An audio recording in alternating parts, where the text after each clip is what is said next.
everybody. Welcome to Who You Got with Mellow. and Rado. Is a sports podcast where we talk your favorite sports debates, sports highlights, and sports matchups.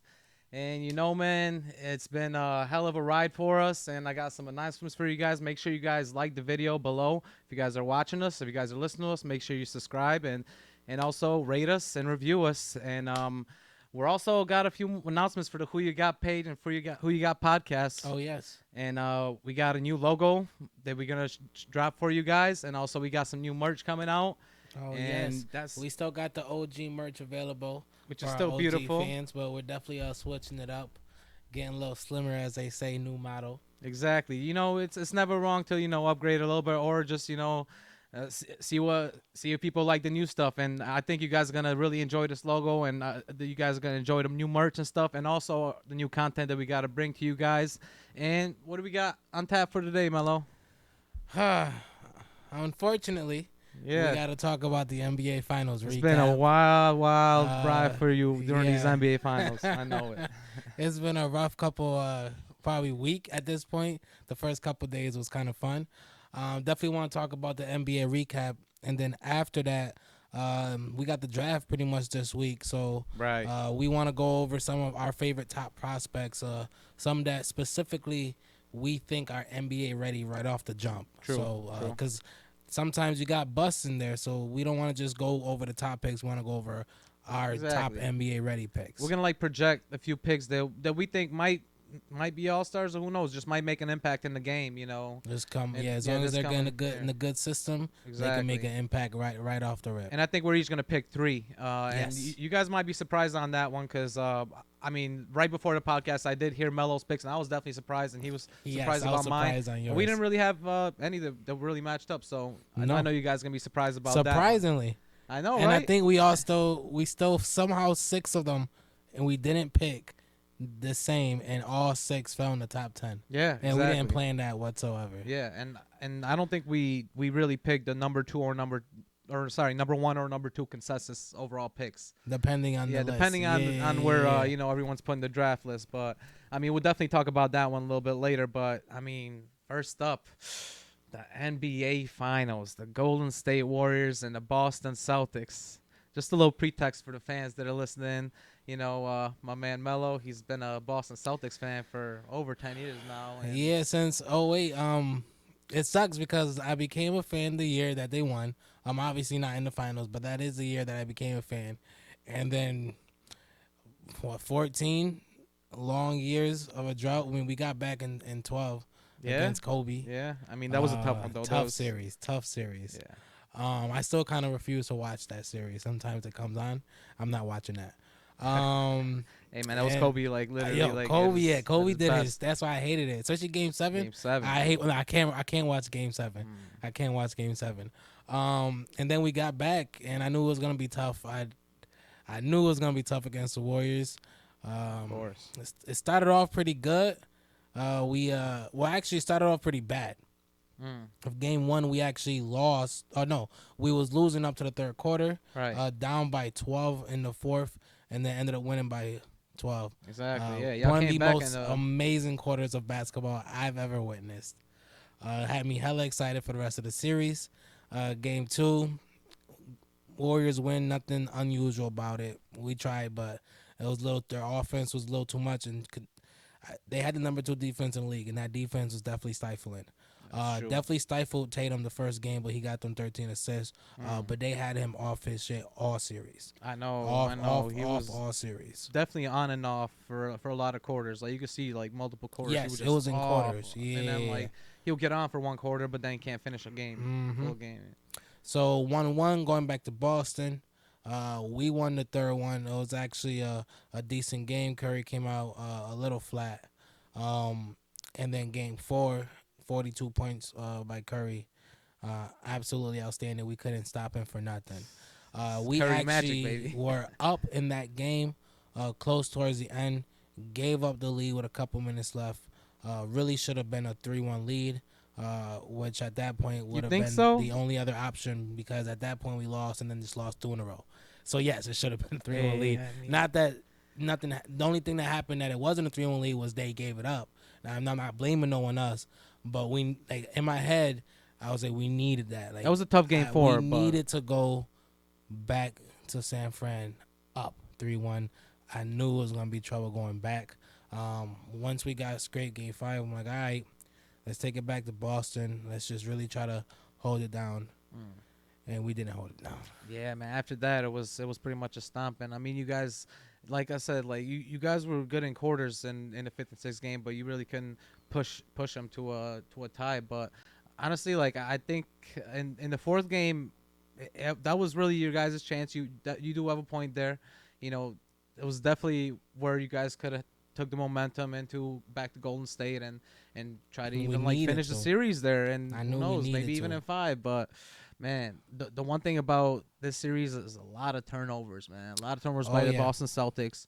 Obviously, the steals by the Warriors, and They had 10.3 steals a game, 4.5 blocks. Absolutely ridiculous. And before the series, 10 steals a game. We had about average at least 15 to 20 turnovers. That's I mean, even in the last game, it was like 26 turnovers, which is terrible. But even before the series, I really thought that Boston Celtics was going to have like a really big advantage on the boards. Like I thought it was going to be a huge advantage. And even though you guys did win the boards by like, you guys had 3 more rebounds. 43 to like 41. To 40. But I thought it was going to be way more. I thought it was going to be like by 7 or 8. Andrew Wiggins did his goddamn thing. Yeah, man. Even Draymond was getting like close to triple doubles almost in a few games. Like, I mean, there were like 7, 9, and 10. Like that's 7 points, 9 rebounds, and 9 assists, something like that. But he was close to him. And obviously, like you said, Andrew Wiggins was definitely balling out. But I mean, it was definitely a tough series. Andrew Wiggins had a hell of a series. Did an amazing job, pretty much, defending. He led the Warriors in blocks at 1.5, and he led them in rebounds at 8.8. So he was pretty much very good on the defensive end. Obviously, had like 18.3 points a game. Yeah. Locked Tatum up. Yeah. Not even just completely locked Tatum up. And I don't know if that was surprising or not, because I mean he did lock Doncic up the series before, so I mean he got the Tatum length, was coming for. We were both talking about that. He had the matchup. potential, and they finally unlocked it this year. I mean, a lot of people forgot about him because he like kind of shit the bed the last half of the season. But when you come into the finals and you pretty much 18 points a game, right? Are their best defender? Yeah. I mean, yeah, pretty much. Draymond's like, coming of age now, and now that Clay is like back from injury, he's not his full self again. So yeah, you got to say that Wiggins. Steph is best defender. Honestly, I was very impressed by Steph's defensive. Unfortunately, matchups. I was too. Like on a lot of his mismatch, he was holding his own. Bro, he was holding out Al Horford down low, and Al Horford was scared of Curry sometimes. And I'm like, what is going on? It was a problem. And even then, Draymond is still their second best defender because he did an absolutely decent job. I don't want to say great. No, he did a great job on Jaylen Brown. But Jaylen, like one game, Jaylen just straight won at him. I think it was game 4. We ended up losing.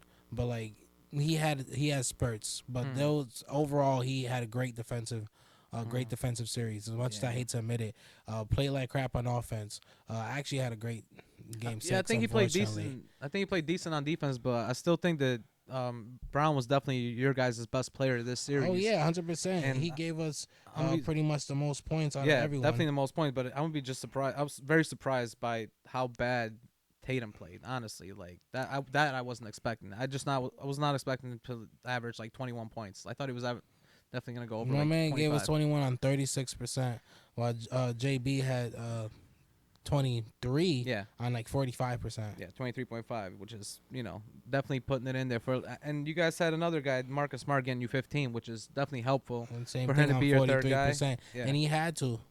And that's it. I'll be honest. So also our role players didn't really role play as well as they should have. Al Horford had a great game 1. For the comeback, especially, he had his spurts in game 6, and throughout the series, Derrick Wright was pretty much a no-show most of the series.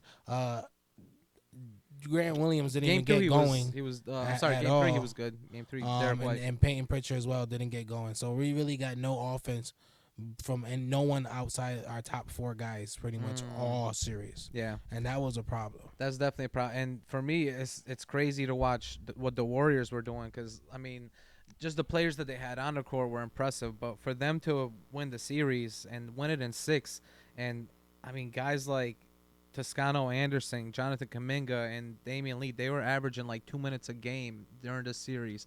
And a guy like James Wiseman didn't even play. Like, that's what's even crazier to me. And my man did the Kobe pose with the trophy. He did. He did like a lot. My man did the Kobe pose Hey, with I'm gonna the give it to trophy. him. I'm gonna give it to him. Like he deserved. Well, I mean, he's definitely a good player. Oh no, he's obviously. gonna be nasty when he come back healthy. But it's definitely getting the A on the group assignment, but not doing anything.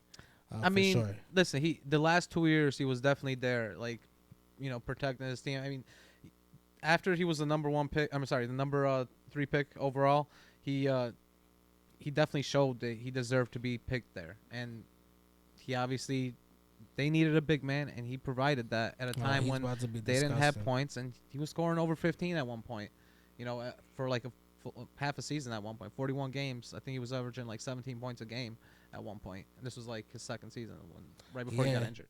No, he's a double threat easily, and easily over 10. Like, it's not like a 10 and 10. Like, he can easily give you 20 and 13. Right. So that's what I mean. That's scary. Like, I mean, yeah, he's probably doing a little bit too much because this season, like you said, he didn't really provide much help to them other than whatever he was doing in The more in the locker room. Yeah. Like, or getting them that Gatorade, and nah, let me stop.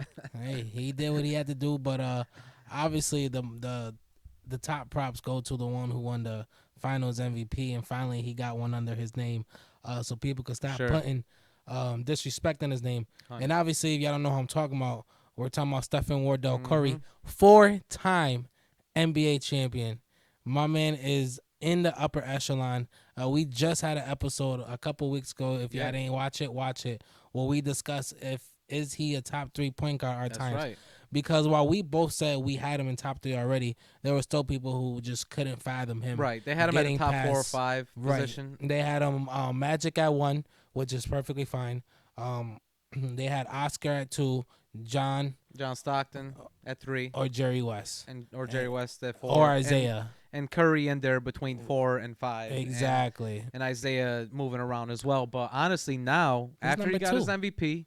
Well, after he got his MVP, after he got his championship, 4 championships, multiple-time MVP, he's the 2-time MVP, 2-time unanimous. Yeah, and he's the 7th player to have 4 titles and 2 MVPs. So now I think he's definitely, and people have been talking about this already, he's top 10 NBA all-time for sure. Yes. To me. Yes, 100%. And we'll have that conversation soon. We can have that. Cause we wanted to a couple weeks ago, but I'm like, I don't have that list ready. Right. That's a once you cement that list, and now they want to do that on the fly. Right. Cause I have an idea who my top 5, top 10 are, but I hate putting them in an order. For sure. I just kind of know who's up there. I don't even want to put I don't want to throw him in the order or even his placement, but I just know he's definitely top 10. But no, at this point, 100%. Only and 7 players. He's top 2 point guard. Right, and only 7 players have gotten 4 titles and 2 MVPs in their career. And obviously, Curry's gotten a lot more. He's gotten Finals MVPs. He's gotten Western Conference MVPs. He's gotten All-Star Game MVPs. He's gotten Steel Champions, First Teams. He's also 3-point champions and 3-point record holders. Yeah, I mean, we can just name off all the records, and he's gonna keep breaking them because honestly, I don't see him slowing down. Oh yeah, no, he definitely, as long as he don't get injured, he's not slowing down. And this year showed it. He basically he took the number 1 defense in the league, and we did nothing but try to crowd everything he did, and he pretty much chewed us alive. My man pretty much ended the series with 31 points per game, 5 assists, right, 2 steals, and obviously, actually 6 rebounds. I wasn't even mentioning rebounds. I mean, but 6 he rebounds did his thing, man. Bad. He did his thing this year on the rebounds too. That's definitely off of 48% with 43% from the fucking 3. Crazy. 43% from the 3. He almost had another 50, 40, 90 year. I don't want to mention this, but he did that. What's that? On the defensive player of the year. Marcus Smart himself. He did. Not a lot of it. They trust me. They looked for that switch. They were switching every single time they could. Oh no, they tried to get a big man in the pick and roll. Was definitely they tried to do a lot, but at the end of the day, even then, Marcus was getting eaten up alive off them screens. No, he definitely was, man. I definitely agree with that, and I'll be honest. Like, I feel like so Marcus Smart had to put a lot of his energy on offense because your other guys really weren't scoring. Nobody was really after the second game. Actually, you can really notice that it was more of a defensive matchup. Like the first two games were definitely more offensive, and after that, it was a lot more defense. I mean, both of these teams only averaged like close to 105 points. Like, you know, Yeah, we Warriors got were at 105, 105, and you guys were at 102. We just couldn't So keep up with them. it's just that it was more of a defensive matchup when usually during the regular season they're scoring like 113, 115. Yeah, no, and that's what Coach Ime kept saying the whole series. Like, we're not worried about them scoring. They're doing what they're supposed to do, and we're actually holding them to where we're supposed to hold them. The problem is us scoring. Right. And that's been our Achilles heel for like the last 7 years, bro. Right, but it wasn't an issue in Miami though. In Miami, you guys held it down because game Miami. 7. But I'll be honest, like we talk about Miami, they actually have a great defense. They're especially top 5 perimeter. They're top 5. But well, I think more interior, but Golden State is still good. I mean, we got Butler, Lowry, and PJ Tucker. That's that perimeter. Yeah. Besides Bam, they don't have no other bigs really. Right. But PJ could play big. Yeah, but Bam was definitely like defensive player of the year candidate at one point. Right. At one point. But pretty much, well, actually, that's another thing too. Because you say that, that's where we ate them up alive. Is in the paint. That's the one thing you guys did. You guys got revenge from like 2 years ago. But this is the second best defense in the league. We're talking about in the Warriors. And they show why. Yeah. Especially Gary. I ain't gonna front. I was so pissed when Gary Payton came back. I was so pissed. Like, damn, another one. Like we already struggling with scoring right now. So it was a rough series. One. And that's what I'm saying. They didn't need to use Kuminga. They didn't need to use Moody. Nah. Even Juan Toscano-Anderson wasn't really in there like that. Like, I mean, you had Steph, Wiggins, Clay, Poole, GP2, Draymond, Otto, and Looney. We can't even say Iguodala was in there that much because game 1, he was in there. No, honestly, I just pulled like everything. I mean, game 1 he was in there, but average at all. I pulled the whole stats series. When I pull stats from games. I'll be honest, I don't pull people who get minutes in garbage time because we're not going to talk. Well, about no, Iguodala. Remember, he started for game 1. If you remember, he started game 1, and they couldn't do it. That's what I'm saying. After game 2, you didn't see him more than 4 minutes a game. No, so, right. Literally, so, that's when. That average brought his whole finals average under 5. Right. So I literally didn't even. Yeah. But that's what I mean. So like they didn't need those 4 guys like Kuminga, Iguodala. Like you didn't need these guys at all, and you still managed to. They use an 8-man rotation. I mean, they literally beat us with an 8-man rotation, and they beat us with guys that they don't normally use in the regular season. Otto Porter, like Kevin Looney, yeah, and Gary Payton was pretty much the 3 outside their top, and that's not even their top 5. Because Looney was starting, yeah. But basically, when you say their top 5 players, it's Curry, Clay, Poole, Draymond, Wiggins. Yeah. You know what I'm saying? I mean, they literally only use Payton, Otto, and Looney. Besides that, right. And on our side, and then when James comes back, Wiseman, that's going to be the crazy. We only use 8 as well, though. You know, other than Looney is going to be moved down, obviously. But I mean, what's crazy to me is this series that obviously Clay wasn't really himself, but Wiggins was able to step up, like we just talked about earlier. Like he definitely stepped up on defense. He was the second best player in this series. He was 100%. I mean, no, not second best on overall, but definitely second best on the Warriors because I think Brown definitely played good.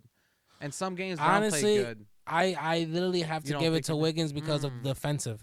Okay, like 18 points a game plus locking up our best player. Yeah, he locked him up. He is the second best. And honestly, if Curry averaged 25, yeah, he might have lost his finals trophy. Yeah, I agree with you. I think we both were saying like game 6 when we were watching, we were like, yo, Wiggins been playing, man. Like he's actually playing for that finals 18, MVP. Like 8. And 1.2 blocks. Yeah, I was thinking to myself, let him not get like a 40-point game because he might steal. And let's just say let him go off. Well, you're right. If he went off for 30 one night, he would have been up there with literally 22 a game. No, I think they still would have gave it to Curry. No, they would have given. No, at this point they wasn't giving it to nobody else but Curry. I feel you because he's got to have one under his belt. He got to. And no, he deserves, bro. I think he was robbed. Actually the only person in the finals to average over 30 a game. Yeah, he was for sure. And then come on, my man did that at his age. Yeah. And like I said, against the best defense in the league, doing nothing but crowding him. 100%, right? Yeah, but my man's special. He's definitely special. When he was able to, even some games when they didn't necessarily need him. Like there was one game where he went 0 for 9 in threes, and they still won the game, and that was game 5. If you remember, he had 15 points. But Clay had a decent game. Everyone else had a decent enough game. Yeah. To They won by 10. They so had it a wasn't lead and they big- kept it. That's what I'm saying. Everyone else had a decent enough game. Like I remember in at least 2 to 3 times we just had a small enough comeback, and then Otto fucking Porter hit a 3. Right. And it's like, oh my god, like another dagger. Like it I wasn't even remember like it It was just Otto Porter and then one by Wiggins, and then it was like, damn. it was just so it wasn't that anyone went off that game either. Everyone just held it down enough. It was enough. a low-scoring game That's in what I'm the third saying. and the fourth They quarter. held actually. it down enough just for them to win, and they won. And that's what I'm saying. Those are the games we couldn't lose like that. Like how you hold Curry to no threes and still lose. That's the where I game. was disappointed in y'all because I thought How that's because the that's game y'all never should've won. gonna happen again. Nah, and that was And that's what I'm saying. that's Was the first that time. No, plus giving up the game 4, like we just gave up and, that. and you're not series wrong right that that's there, not going to happen again because that was the first time that he didn't score a 3 in 233 games in a row. He did it in 3 years. For 3 years in a row, he scored 1 3 at least in a game, and that was his record. And he also had one record previous to that, which was 187 games, which is 2.5 years. So he's done it multiple times where he's always scored a 3, and this time, like you said, it never happens. Rarely happens where he doesn't score a 3. So that should have been the game. But I mean, I gotta give it to at least like I said, Al Horford came out of nowhere, and even though he didn't play great defense, his offense was actually on point. I mean, like if you really look at it, like he was a guy that was stepping up sometimes when nobody else was. I mean, even Game 6, like I know you guys couldn't win it and didn't come back in the fourth quarter and just pretty much let him take it. And I think that was honestly Jason Tatum's fault. We could talk about that a little bit, but I think that Al Horford in the third quarter was able to bring it all the way up to like 10 points, and he was the one that actually gave you guys hope to try to bring the comeback. That was definitely Jason Tatum's fault. I didn't blame him for his third quarter performance because at that point we were making a comeback behind Jaylen Brown and Al Horford, and a lot of people don't even realize that almost 2 to 3, like all those threes from Horford came from Tatum driving. So he was assisting, Brown was scoring, Horford was getting threes. So I'm like, all right, we're doing this, we're coming back. Fourth quarter, definitely, he shit the bed. He didn't do nothing. It's been so hard defending him the last couple of days because, like, especially when you out here quoting Kobe and texting Kobe shit, and then you go out there and don't even take a shot. Like, go. About that, but I mean, I Listen, don't fault him for that. You know what I'm saying? I don't like, either. I think this is great that he's got an idol like in Kobe, and that's a great For idol sure. to have. And I'm gonna be honest, like I'm not mad at Tatum at all because he got to the finals earlier than guys like LeBron did or Jordan. Like, so I mean, you got to give it to him that way, you know. And in that regard, you got to give it to him, even though he didn't win his first one. Like, yeah, he got there earlier than these guys. So, I mean, he's on a team. In a core where I believe that they have something special there. I think that they got something special for a long time, especially with this coach, especially with this GM. Oh yeah, like Robert Williams come back healthy next year. That'll be good. Obviously the Jays, Marcus Smart locked up for a while. Even if Al Horford ain't 100%, I think him might maybe going to the bench. Wouldn't be if he's that. Like, and I don't even think he's gonna be that. I think he can still start. Right. But worst case scenario, Right. if he's like a little older and can't do everything, you know. Yeah, and then we still got the resurgence with Grant Williams.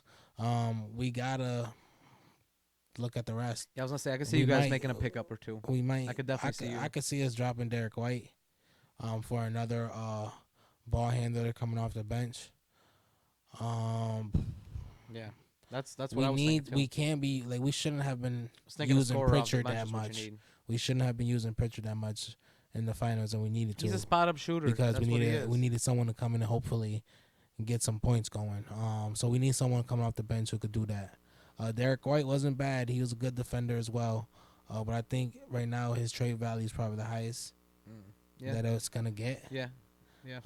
So you know, hey, Danny and Brad, they're gonna do some things. Oh, no, I know for sure. That's why I'm not worried about you guys. I know you guys I'll are be gonna honest. back, It might sound messed up, but we might even be willing to trade Marcus for a decent bigger piece because he just won Defensive Player of the Year. His point guard for point guard, something Exactly. like that. I mean, that'd be interesting. Something more offensive. That'd be interesting. Because at the end of the day, like, yes, we love that he's the Defensive Player of the Year, but like, I feel like we can get something more. I'll be honest, me personally, I want to keep him. Yeah, I was gonna say I like him because he's gotten better as a shooter this year. He's obviously Defensive Player of the Year, great perimeter defender. So I feel like his ball handling and his decision making has improved this year. The same with Jaylen Brown and Jason. So I feel like give them all 3 time to grow with their pains. Right. But if you're looking to move a piece, that's probably your most valuable piece right now. See, I think that they should definitely move Derek White, like you said before. Yeah. I think that's the way they should go. I think Marcus Smart should stay on the team. Yeah. And they should probably move I him to a personally 6-man role and if bring they in can get somebody someone nice. else. Yeah. Yeah, and then Bring but in that's the somebody point. nice. If we can't, that's the point. Like, Bring in somebody like Derrick Rose. Like, that'd be like a nice little addition there. bro, I mean, Marcus he's a scorer. Smart, Marcus Smart is, but here's the thing. Marcus Smart, you need 3. Like, you need a 3-and-D guy. Marcus Smart is starting over Derrick Rose. I mean, Derrick Rose but got that's the 18 thing. points last year in New York Knicks. But he also has to have the ball in his hands to score. With the whole offense this year has changed, and that's why Jason Tatum had 100 turnovers, because the whole year they've been making him and Jalen be more ball handlers, running the offense to their hands, which is why they made Marcus Smart more of a 3-and-D shoot, because you're not you're gonna get your spots up and that's about it. Yeah, but So that was they're not supposed to gonna help get. him, They're like, not gonna get. I mean, that was supposed to someone. help them. Like that. That's why. No, I they've feel been you, but if they get someone, it's not gonna be D Rose, because it's gonna have to be someone who's a better shooter. But I mean, they've been literally rotating point guards for the last 5 years. No, and that's why I 4 think years, sorry, 4 I think years. like So, him winning Kemba Defensive Walker, Player of the Kyrie Year, they Irving. locked him up in extension beginning of the year. I think they're gonna keep him. But if right now Boston might be a nice target. If you can get a star this offseason, then I would say get rid of Marcus. But if not, then yeah, we're keeping him. I'm gonna be honest. You guys missed out on the Lonzo Ball. Like the Lonzo Ball trade should have happened with you guys when it was supposed to be like Anthony Davis getting moved, and Lonzo Ball was still on New Orleans. That would have been nice for. I think a guy like him, like he's a good 3-point shooter. He's also a great passer. But that's what I think. In my opinion, I think he's a great passer. Yeah, but that's the point. The whole point of the offense And now he doesn't- that Brad Stevens But he left, doesn't need the ball in his hands that much. Yes, he does. Because he's Besides also a shooting, pick and roll that's player. it. He's also like a high pick and roll player. Because Zach LaVine, if you remember this year, he was taking the ball up the court in the Chicago Bulls, and obviously Lonzo Ball was picking and rolling and Marcus picking and does that popping. too. And they And were then he'll both. get That's to what I the mean. They're top of both the picking key, and popping, and then either shoot a floater or pass it to the big man or alley oop to Robert. Like no, he does the same thing. So that's what I'm saying. For me, his skill set isn't different enough for us. Like it's the same thing. Yeah, I mean, it was just And like at that point, a few guys were we don't talking have about, to like, pay the- Marcus because we drafted him. We Yeah, gave him still that got him. decent extension when he wasn't sure that no one else was going to pick him up for Right. his money. So that's what I'm saying. Like the only way we'll get rid of him is if we get a score, like a score. You know, Yeah, but okay? yeah, but 'Cause that's you what need, we like, need. We need someone who can create their own shot Okay. besides them two. Yeah, That we need someone else who can create their own shot, and he did a decent job. he did. Then especially in the finals, he did it. He Bro. did a decent job. So at the end of the day, they might trust him and say, "Hey, like you held your own, like See if he so can still grow into exactly." that. Into that Because this shooter, is but like his I like don't know. second year, I think, as being the point guard. Yeah, So it you know is. that's After something, Kemba. and I think they're trying to really like let him flourish in that role. And he even won Defensive Player of the Year while doing it. So I think we keep him, but he's the one piece that probably is valuable if we need to get that someone who makes us that big three. Yeah, we'll definitely can see about that. And I mean, And I think it has to be a guard. yeah, Because 100% with Grant sure. Williams I think you and guys got Robert Williams, bigs I now. think we're good. You set on bigs, and you can go through the draft if you need. Exactly. If we But I need do it. think you need, like you said, we a could play proven JT at the scorer. 4 if we need. Yeah, But I think we need a scoring guard if we do anything this yeah, year. and I don't even think it's a guard through the draft. I think No, it it's has a to be in proven the, score in the that you agency. need. Yeah, Either like this we're is not my looking in the draft no more. and this is my thing. We just went to the finals. Yeah, either Marcus Smart goes to the bench, 6th man of the year, wins it next year, and Yeah. still gets his 12 points and And he'll steals and does his thing, and you guys pick up a nice point guard, Yeah. decent point guard. Doesn't have to be like a top 15, but definitely like a 15 to 25, somewhere in that range. Point guard. That's a starting point guard right now, and then you look at it that way. Or Marcus Smart starts, and then you guys, like you said, get like a proven bench scorer, like a scorer like a 6-man. So yeah, either way, get it's still got to six-man. be a Get, like, guard though. I mean, So if we get, get like, the bench, not really, the bench could could be guard, a forward because we do need backup forwards. but Jordan Clarkson's available. I think like That's you know what I someone mean. Like who we should. that's a nice have. little piece. That's a 6-man. And he's definitely 6-man because he's with his lack of defense, he's not starting over Smart. right. But we could definitely like But talk he'll be amazing. about him being on yeah, on for your sure. team. That'd be an interesting piece, honestly.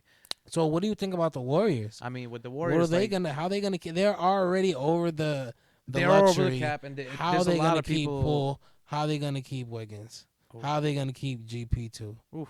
How? Well, GP a little bit easier, I think. GP they still got him under his rookie contract. Well, no, they still got him under his rookie contract for 2 more years because it's with Poole, he's on his 4th year. They have to pick up his 5th year option and Both possibly him and pay Wiggins him. got options. Yeah, they possibly got to pay him $180 million and Wiggins $190 million.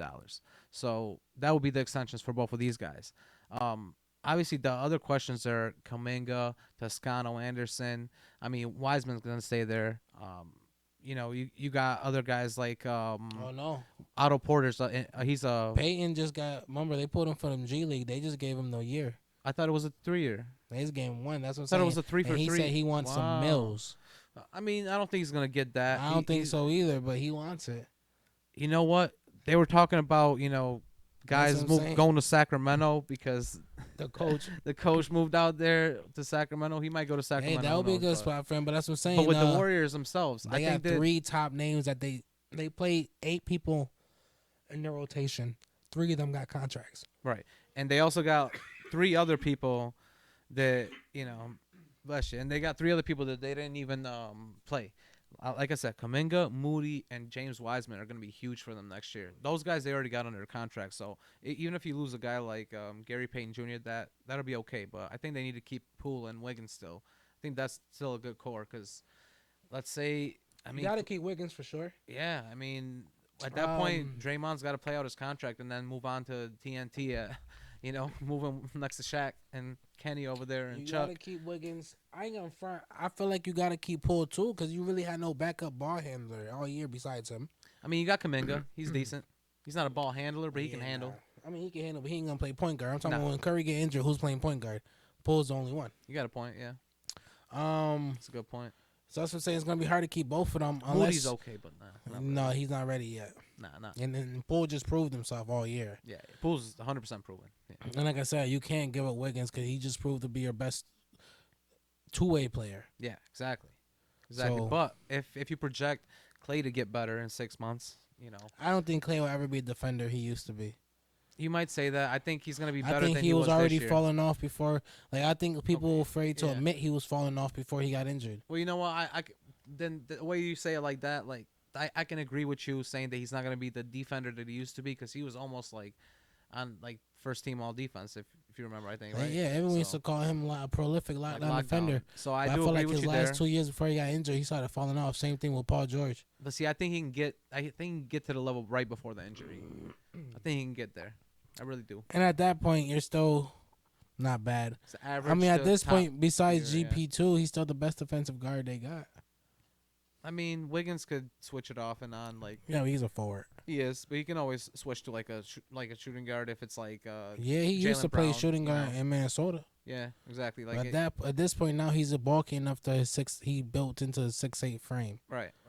Well, I mean, back in the day when he was scrawny. If you look at it, they got players, man. So I think right now Vegas has them 5-1 favorites. Oh yeah, coming back. Well, they literally just won without, like you just said, they didn't play Kuminga or Wiseman or Moody. They literally are coming right back, barring any injuries. Right. 100%. Plus, I think they still got like a nice little pick. I think it's like it's not like a top. It's not a what's it called lottery pick at all, but it's still like in a top 20 somewhere. Oh yeah, and they got us coming in second, and I like it. A lot of people are hating, but here's my thing: no one knows what the hell's happened in Brooklyn. Yeah, I mean, there's a lot of talk no about one Kyrie knows what's going on, or what Ben Simmons doing, and what type, he might stay. So right now they got the talent, but they were projected #1 last year, and look how that blew up in their face. Yeah. No one knows what Chris Middleton is coming back or when he's coming back. Exactly, and they say he might come back middle of the season next year. So you don't know what Milwaukee's about to do. And also Philadelphia 76ers real quick with Harden. You don't know what's going on there either. I mean, Harden could just move if he wants to at any point, or he could stay. I mean.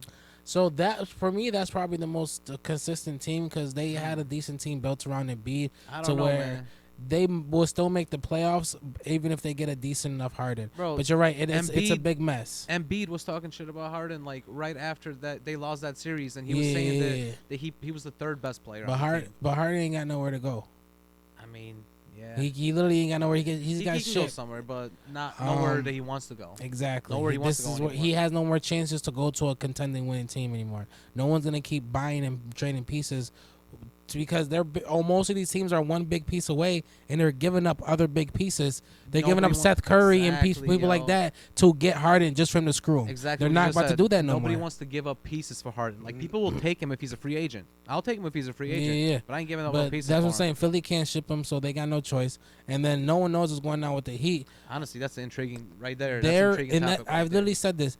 Obviously, the one person. So I seen a stat, and I've always said that Tyler Hero is our most consistent scorer all season. Obviously, even though Jimmy Butler is our leading scorer, and I seen a stat that proved that Tyler Hero led the team in leading in games where he was a leading scorer by like 20 games over Jimmy. Wow. Now, obviously, Jimmy was out probably like 15 less, like more games. He was out, but that's what I said. When I said all year, he was the most consistent scorer. He was coming off the bench more times. Exactly, coming off the bench, dropping. So he want his money now. Yeah, I think he does. He wants to, and if he don't want his money, he wants to start. He's gonna start for Miami next year. I don't think they're gonna not let him start, because I think he was injured this year a little bit, like you said, by the end of the season, and he came back, and he wasn't himself. Well, the only time where he started is when Lowry was out. Well, soon that's why he won Sixth Man of the Year. He played the majority coming off the bench. Where is he gonna start? Once Duncan went out, though, remember he did start like a lot of those games. But even then, so he's gonna probably start at the 2. But he even then, like that team right there. Because I think they're getting rid of PJ Tucker and a few guys, but I think that the one thing that's interesting there is they were talking about Duncan Robinson. Same thing. And Duncan paying Robinson, him all that money. He was on a podcast talking about that it's a little frustrating for him that he's not starting now, and he understands like the Heat want to go like a little different direction, and he was trying to get back into the rotation after his injury, and he wasn't shooting the way that he used to. He was averaging 18 points a game at one point last year for the Miami Heat, so he's gonna get paid this year. He's a free agent, I think. Yeah. So and that's the thing. They have a deep bench, but they got exposed for the lack of interior defense. They got one perimeter or one interior defender of the year. That's it. They have no backup big man, dead men. They got PJ Tucker trying to guard big man. Like, that shit is not gonna work. At the end of the day, Jimmy Butler, like, yeah, he turns up in the playoffs, but I'll be honest. I'm not gonna say I haven't been scared, because clearly they almost beat us in the 7-game series. Right.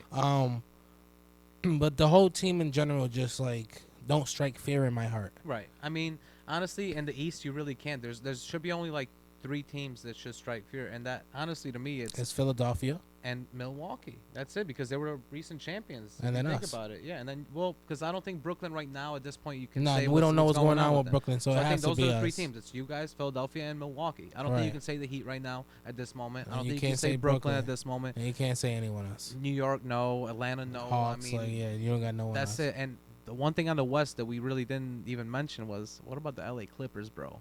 Once Kawhi comes back, they about to be a problem. And they're 8-1 in the finals. Sorry, not in the championship odds for next year. 8-1. So they got a pretty good chance to at least make it to the finals, and as far as Vegas views them. But I mean, but same thing with them. They never actually look fully put together on the court together either.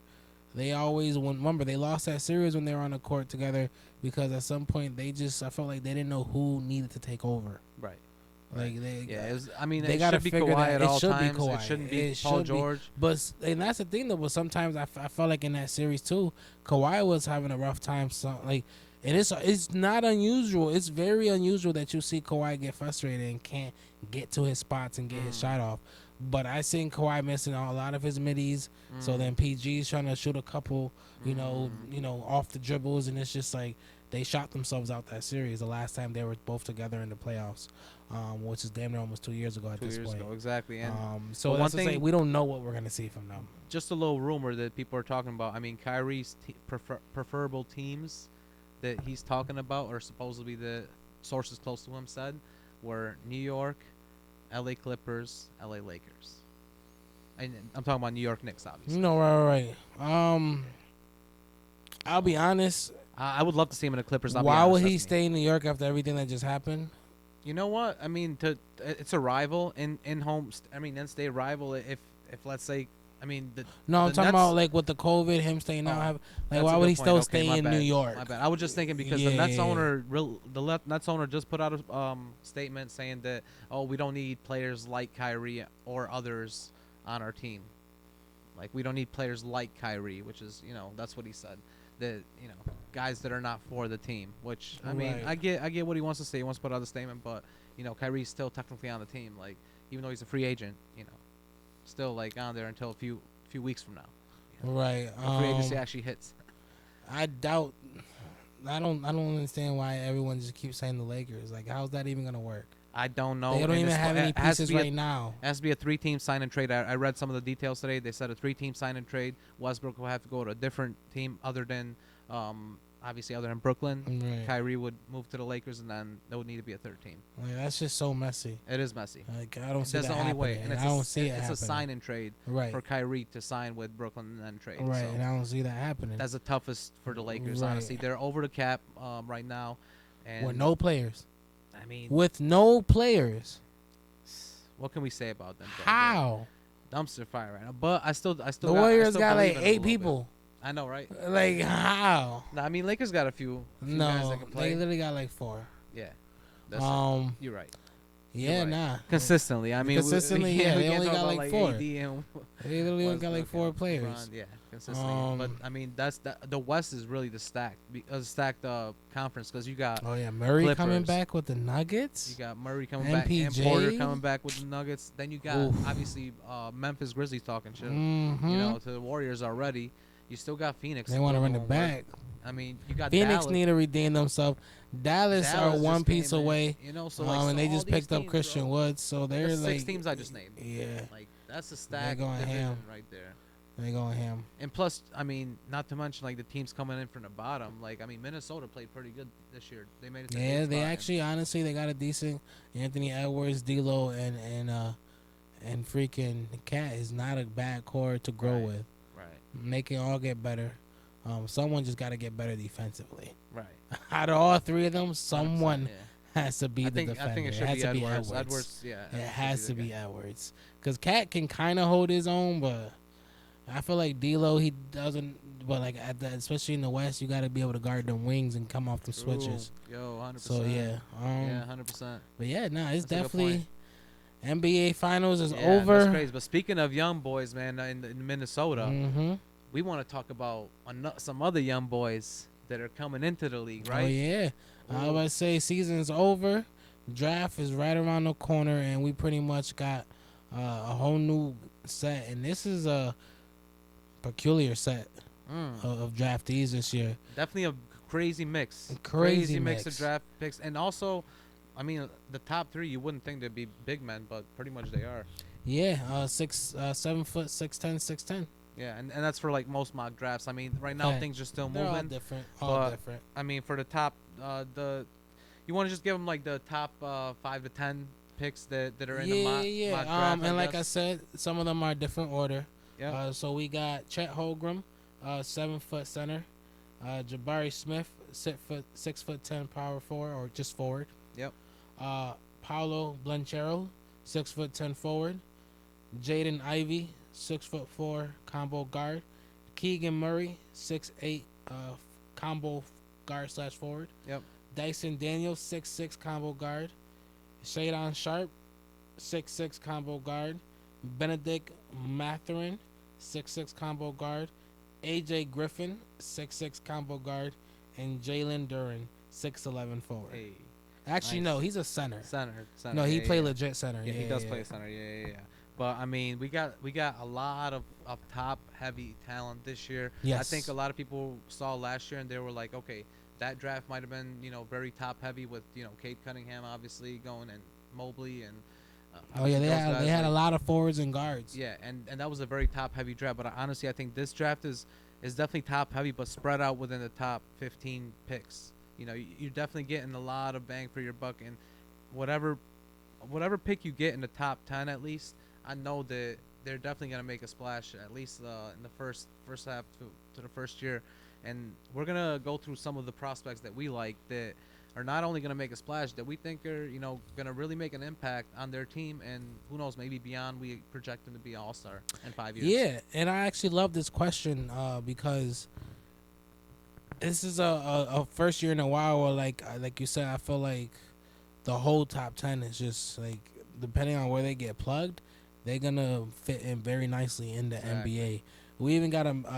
It's so crazy because in the same top 10 we have a 7-foot forward / center who don't even weigh 200 pounds. A guard Talking about Chet Holmgren right there. who hasn't even played a second of college basketball and still somehow stayed in the top 10. Shaedon Sharpe right there. And another guard who hasn't played college ball went to the G League. Man, to the G League, and that's and still getting drafted. Yeah, Jalen. That is. Isn't that Jalen? Yeah, that's Dyson Daniels. Oh, Dyson Daniels. That's and right. my man's prolific guy, from the G League. My bad. There was somebody else that was on the G League as well. That's gonna be picked up like later in the draft. It's Jalen Duren was also in the G League, and he's getting picked up later in the draft. But yeah, I mean, let's talk about it. The top 3 prospects, and I kind of want to go through. I mean. Yeah, like let me go through like somebody that I like. I mean, obviously, let me just say about Chet Holmgren, because obviously a lot of people have heard about him. He's probably the most. If known. you haven't, I don't know what you're watching. I mean, at least you're not you don't on know TikTok, basketball. You're not on Instagram. You don't know on college YouTube. basketball if you haven't watched or haven't heard of Chet Holmgren. Right. If you haven't seen a 7-foot white boy dunking since he was like 14 years old, And of course, he had to go to Gonzaga. I mean, yeah. I guess he was trying to win championship, bro. You gotta give it to him. He was trying. I mean, what can you do? And they had a chance. They definitely didn't pull it off though. But I mean, like you said, 7-footer. He doesn't play a natural center position. He's a great shooter though. If you look at his college game and also his high school game, Reminiscence of KD. For sure. And I think that he definitely has other abilities too. Like he's obviously he can out rebound people just with his size, getting 10 rebounds in college and almost 40% at the 3-point line. I mean, there's no case that he shouldn't be a top 5 player this year. And I think that with him, his issues are his knees gonna be able to take the brunt of the NBA game, or is he gonna be able to go 82 games? And obviously, we both know the real issue is he gonna be able to put on weight and also muscle. But I think that in the beginning, he's not gonna need it. I do think that he's gonna be able to get away with a little bit more because he's gonna play outside a little bit more. They're not gonna make him bang inside. He can't. They can't. They just can't. Just like AD. 195. No, that's the thing. I knew he was skinny. When I read those stats today, like I was like, you're not even 200 pounds, bro. Bro, he's skinny. And it's crazy because, like you said, he's averaging 9.9 boards. Yeah. Literally averaged basically a double. Yeah. And 2.7 blocks. Yes. Yeah. And he's ridiculous with the blocks. He's got games with 5, 6. And that's why I think that you can't put him at the 5. Like even when he grows out, which I don't think is gonna happen for a while. Like you need him at that 4, coming off that wing, being able to rotate, coming off the weak block. Like you can't have him banging down there. Okay. Like you said, he could shoot too, almost 40% clip from deep. My man got handles. He does. That's one thing that people are really sleeping on. And the one thing that handles. I'm mad about is they're saying, okay, he's the worst out of the top 3 bigs. But to me, I think that it's the size. That's it. For me, it's not really the size that's his issue because he has more abilities than the other 2. The other 2 are more prototypical bigs, but this guy's got more intangibles. Like he knows how to dribble the basketball. He knows how to go from side to side on the course and also move the ball up. He literally took the ball up in Gonzaga a few times this year. Oh yeah, all game. During the whole game, he was just moving the ball up and letting the coach was letting him do his thing. Even though he doesn't get many assists. He was only getting 2 assists a game. He did have a few games that he was getting 5, 6 assists a game. So he's shown that in moments, when he's needed, he can do it. If he gets onto a team that has a decent point guard, I think that's going to be the best for him to be able to do some pick and roll and pick and pop. That's going to be huge for him. But like I just said, the big question is his ability to stay healthy and his size. But for me, the issue is not going to be his size. So for me, that's one player. That's one player at least that I think is definitely going to be all-star or possibly make an impact, especially next year. Oh yeah, KD had to play the 2 when he first came in. I'll be honest. I would love to see them try. Chet at the 2. I think he could play the 3. Because he's so skinny. But he's just so small at the not small. He's so slow in the perimeter. But I think I don't know if I can see that. I think depending on the team he get drafted by, they're gonna play him at the 3. Because bro, if you're not even 200 pounds, we can't even begin to think to put you down low. Yeah, I And don't at know that if I point, can you see could that, shoot though. a little bit handling. Bro, they play. I've seen Laurie Markkinen play a couple games at the 3 this year. Yeah, no, you're right there. But I still like. I mean, they had AD at the 4 or 5, like when he got drafted by New Orleans. So I think. I mean, he was has skinny strength. too. AD. I'm talking KD about. has strength. Oh, AD. Yeah, AD. He was skinny no. when he got drafted. But he has remember, strength. I mean, a little. No, But he that's the didn't like to thing. play down low either, though. But AD dominated down low in college because he was bigger than them. he was. And once he got to But the once league, he got he to didn't the want league, to he do wasn't that. bigger. But he had the he was basically a post player with guard handles. That was KD, and that's what I'm saying. Or AD, I keep saying AD. KD. Yeah, I know. Anthony Davis. And that's basically what Chet is. Like I say Kevin Durant more because he could shoot. Like he could really shoot. But at the end of the day, a big what handles, that's basically what AD is, who could shoot from the Yeah, but bro, Chet could shoot way better that's than what, AD. and Chet that's is why I a- say KD and because he could yeah. shoot way better than Because AD. Chet is almost a 40% 3-point shooter, and that is amazing right now. Like we just said, Curry was shooting 43% in the finals, so this is great for him to be doing that. And honestly, But like granted, I will give you. I don't think the other two top bigs like Jabari and Paolo shoot as many threes. that's what I'm saying. But So both give me of them are banging. so give me one of your guys that you think is gonna 42%. be a prospect in this draft. It's that right there, Jabari Smith. Oh, let me hear about him though. Pretty much 17 points a game, 7.4 rebounds, 2 assists. But just like other big men, he's shooting 42% from both the field and the 3. 42% is he does shoot more middies. So Yeah. it isn't. That's where some of the like Chet was at a 60 overall. But still 42 from 3. That means he can clip. Oof, that's Obviously, good. 42 from 3. 1 block and 1 steal on defense. I think at a 6'10", 220 frame, he's gonna be already NBA built when it comes to the forward position. He can already score, put the ball on the floor. He has a True. body to defend. Still in the block isn't that bad in college. And like I said, he can shoot.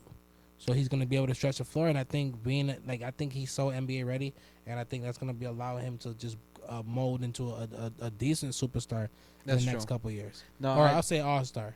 I agree that like his shooting is on point. Like you got to give it to him for him being a projected like center to power forward position. I think that he's gonna And be a shooting great 80% from the free throw. exactly. He's gonna be a great piece for whatever team gets him. And I think honestly he definitely has intangibles as well. I just the one thing is for him is his defense is not as good as Chet's. Like there's a reason that Chet like he was known for blocking. He's known for like defending guys and making guys like even their percentage goes down when they play against Chet. One thing about Jabari was his defensive stats didn't measure up to the other 3 guys. But other than that, his offensive stats are off the charts, and I think like he's definitely gonna be an amazing player as well too. No, definitely. But I think he has the best body type when it comes to fitting into the mold. I know like Paulo's the other big man that everyone loves. I'll be honest, like they said this man has to drink like gallons of water a game. Bro, he's at 250 pounds at 6'10". Does he remind you of somebody like else? Zion Williams vibes a little bit. I mean, I know Zion was like 6'9" at 270. Yeah, but Paulo carries it a lot better. Like he's a lot more athletic. He's not like chunky. Not He's to not mention, chunky. You're listen, right. like I just said, the man has a sweating problem to where he has to drink gallons of water of a special drink throughout the game to keep himself hydrated because he's losing pounds a game in sweat. He loses pounds a game, and so he has like a condition or something. Right. So he's actually like that's the one problem. I'll be honest, I don't know how to even expect that to work. Like it's gonna work clearly in NBA, but I can't imagine like you gonna have to take whatever you've been doing the last like couple years and step it to a whole another level. He's definitely like the most. NBA. He's the most old school big out of all these Yeah, guys. so and I don't know how that 250 is gonna hold. yeah, a lot when of he people gets to the project NBA, him like and he's losing a lot more. a lot weight. of people project him like an old school Charles Barkley. Like Charles was big like that. Yeah, but he could shoot. He could shoot. Yeah, But I mean, all these he big learned men his can shot. shoot nowadays, boy. But I mean, yeah, out of all these 3 bigs, Paulo is the worst shooter. Yes. If you could say that for sure. But I mean, another guy that I really like that I kind of really want to talk about in this draft that I really think is gonna make an impact, man. Honestly, and I could see him being an all-star in 5 years. AJ Griffin from Duke. He's a 6'6" freshman. He only averaged 10 points a game and got 4 rebounds, but that's because he was definitely injured a lot of the season. But he did get almost 50%. Or, I'm sorry, 45% from the three. He had 44.7%, and I think that he's definitely gonna eventually get a 3-point contest win by himself because he was the best 3-point shooter in college last year, hands down. He just didn't play enough games to get his average up to what it should have been because a few games, he only played even half games. So, um, if you remember, there was one game where Coach K, like he told him that he can only play half a game for some, I forgot what reason it was, but I know it was a disciplinary reason basically, and he only played half a game. The first. Yeah, but he showed potential that he could shoot though. And he definitely has shooting ability, and also like he is a great defender. That's the one thing about him is he has it on both sides of the court. He's a two-way player. He kind of reminds you of a Kawhi Leonard with a 3-point shot. That's what he really reminds me of. He has those long arms that he's 6'6". He's not quite as tall as Kawhi, quite as big, but he definitely has those like long arms that can play the small forward shooting guard position. And I definitely think that he's gonna be a really good two-way player in the league. And yeah, definitely an all-star. He got the mold for it for sure. Yeah. So what's another guy you think is gonna be potential? I'm going to someone who probably isn't on most everyone's top 10, but I'm going to a combo guard. Iowa's Keegan Murray, 6'8", 225, Nice. can pretty much play the 2 or 3. His first year, he only got like 18 minutes a game. He was pretty much shooting 50%, 7 points a game, 5 rebounds, and then 29 from 3. His next year, he got 31 minutes a game. Pretty much got the start, got the leash unlocked. Stepped up to 23 points a game from 7, shooting 55% and 39 from 3. And stepped up his rebounds at 8.7 with 1.9 blocks and 1.3 steals. At 6'8", he has great length in the perimeter. He got good hands. He's quick. He's agile. He could put the ball on the floor. He could shoot.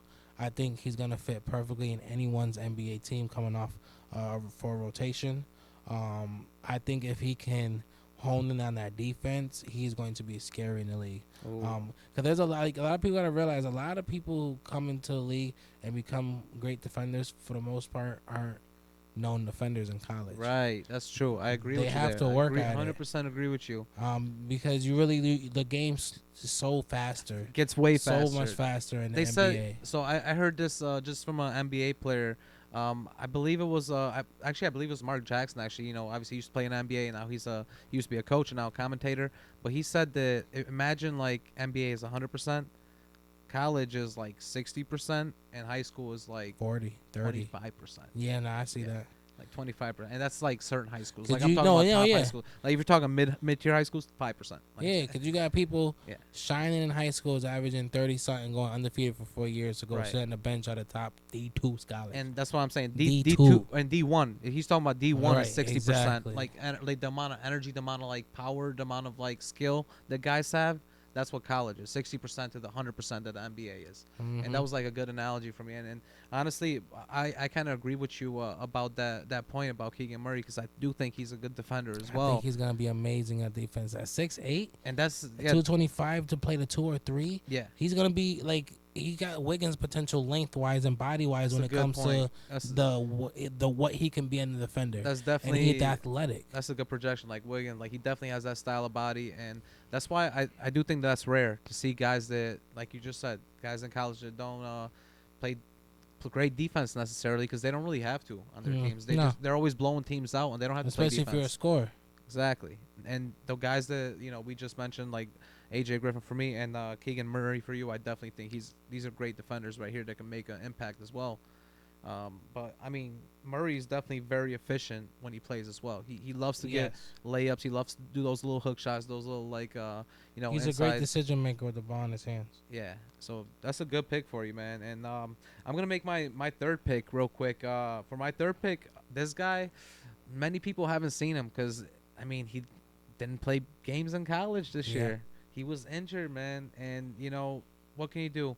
when you're injured, guys like Michael Porter Jr. get tossed down to the 15th spot, and then they blow up after their rookie season and they start balling out, and you see what happens. People like they look at him like, oh, I should have picked him. But this guy, he's definitely projected a lot higher than Michael Porter was, even though he didn't play. He's projected top 7 or top 10 to top 5. That's say. wild to me. Yeah. How you don't play a whole year of college basketball and still stay in the top 10. Mm-hmm. That's wild to me. That's 100% wild. And the reason is because, I mean, if you looked at him in high school, he was averaging 25 a game in high school. When he came into college, he was a top 7 ranked player going into college. And honestly, right now, if this year's draft, if it was Banchero, Smith, and Holmgren, if that was the 1, 2, 3, then some people are really saying that Shaedon Sharpe could possibly go 4th. There's some scouts out there on some teams that are talking about him possibly going 4th, which is insane because he moved all the way up from 20th. He was supposed to be a top 20 player before. It's him, AJ Griffin, and when you brought up, and the one I brought up, Dyson Daniels. Those are the only 3 legit guards. Yeah. So at that point, some of them could say they think he's the better one. Yeah, and I mean, the projection is one thing, but the way that he plays is another. Like I do think that he's fast. He reminds you kind of like a De'Aaron Fox. He likes to play, have the ball in his hands, dribble around. He knows how to move through traffic very easily, like move through like double teams, which is one thing like Donovan Mitchell does. He dribbles through double teams. Shaedon Sharpe is known for doing that. Even though like he's like a small forward / shooting guard, he's definitely like Donovan Mitchell / De'Aaron Fox style. Because even De'Aaron Fox, he's a point guard, but he's a big point guard. Right. But that's another guy that I really like. And I mean, the reason I brought up De'Aaron Fox also is because he went to Kentucky as well, and Shaedon Sharpe went there too. So. No, he sat there. Yeah. Well, what is it? He sat there. He sat there. Yeah. Well, he sat there, but I mean, he did play. There was a blue and white game where they played in the beginning of the season, the blue jerseys versus the white jerseys. I mean, the last time we seen him was a Nike Elite Youth Basketball in last summer. He 22 points average, 5 rebounds, 2.7 assists. Led the event. Right. Points and top 5 in 3 points. So he showed he has that offensive potential for sure. And obviously that's the type of event that top prospects only play in. Yeah, and I mean they just had the draft combine as well. The NBA draft combine just happened in Las Vegas, and they pretty much ESPN named him the top winner of the draft combine. Basically, from all the events like going through all the drills, cone drills, and 5-on-5 drills, and everything else. They called him the winner of the draft combine. So you gotta definitely give him some props for balling out and doing it when nobody really thought anything of him this year. So people were like looking other ways. So what about you? What's your third guy that you think is gonna ball out? Because I mean, Shaedon Sharpe, I'm taking a real sleeper on him because I don't know. I'm just taking him kind of like Michael Porter Jr. What about you though? Who's your third Mine's guy? is the other guard that's a sleeper. One hasn't played a year college basketball. The other one's a G League legend and never went to college. Pretty much Dyson Daniels, 6'6", 200 pounds. Last year, played 14 minutes in the G League. Damn. That's it. Right. Damn. 31 points a game. It's still projected up high. 31 points a game in 14 minutes per game. Yeah. He basically was scoring a bucket a minute in the G League. Yeah. As soon as he went in, basically, and that's like he's literally a G League legend. Yeah, he is. I remember watching like a few. There was a few trailers of him, or not trailers, but a few highlights of his games and stuff. And one thing about him, he was also a 5-star prospect, and he was supposed to be, or he was a top 10. Yeah, but he didn't want to go to school. Exactly. Yeah, he didn't want to go to college. And he went to the G League, and now it's working out for him. He's basically the top 2 guards in the draft this year. He basically 31 points per game off of. What's he shooting at? 40. Where is it? 44. That's No, that's 44 from 3. Okay. Yeah. I don't know why. From 3 he's not shooting that high from 3. That's 44 is his field goal percentage. His I three, ain't gonna lie, this graph is definitely yeah, backwards. it's just because his threes weren't that hot last year. Remember he Yes. didn't shoot that good in threes because he only played like 29 games in the G League, but he was like 27%. Says over here. Right. Yes, that's what it was. Yeah, Yes. and 43 from So from overall. Okay. Yes. But 2.5 steals and 1.9 blocks. Another person who I Right. think is gonna be a great perimeter defender. And like mind you, if college is 60%, he's played at 80%, which is the G yeah, League. good point. So, Good G point. G League is 80%. I would so say he's out there maybe pretty even much, 90 honestly, because some of those guys are Exactly. good, bro. Jordan Poole came from G League and now he's about to get paid. Exactly. A year and a half, Jordan League was in the He's out G there League. as one of the top scorers and one of the top defenders in the G League. So for me, hands down, NBA ready. Gonna be an all-star in a couple of years. Another one who I'm calling to be a top defender. Played in the same Australian team as Ben Simmons at one point, and Did he though? yeah, he did. Yeah. Because did Ben ever play? Oh, come on. No, he did. He did. He just never. Well, I mean, like before he went to LSU. I'm talking about not. When he was 17? Yeah. I'm talking about like before they went to college, of course. Mhm. You know, I mean, Ben played. Come on, man. Yo, he was. Remember, he was a rookie for 5 years. So let him go. Let him go. Yeah. He got Rookie of the Year 5 years in a row. Ben Simmons. But I mean, one thing about Dyson Daniels is they said if he didn't get injured and he went to a college, like they said, because obviously a lot of people are still not used to the idea of people going to the G League, but they said if he went to a college and he wasn't injured, he would easily be a top 10 pick. I still got him, honestly, like a top 10 pick to me. I think he's just going to be right there at the 10 pick. He's a good player. Yeah, no, he's definitely in the top 10 easily. They might as well start going to the BBB league, the LeVar ball throwing. Yeah, right. You know, it might Or the get Big Three or something. Right. Something like that. But I mean, all those players, like the ones that we picked. I mean, real quick, I had Chet Holmgren, AJ Griffin, and Shaedon Sharpe is who I picked, and you had Dyson Daniels, right? Yes, I had Dyson Daniels, Keegan Murray, and Jabari Smith. Jabari I think Smith, from so- Kansas. Basically as I think top players that are going to make an impact right away and be all-stars in a few years. Right, they potentially be all stars for sure. Because I mean, every year there's at least like one or two guys from 5 years ago that are all stars. Like this year we saw Doncic and Trae Young. Obviously, they were both all stars. So Mhm.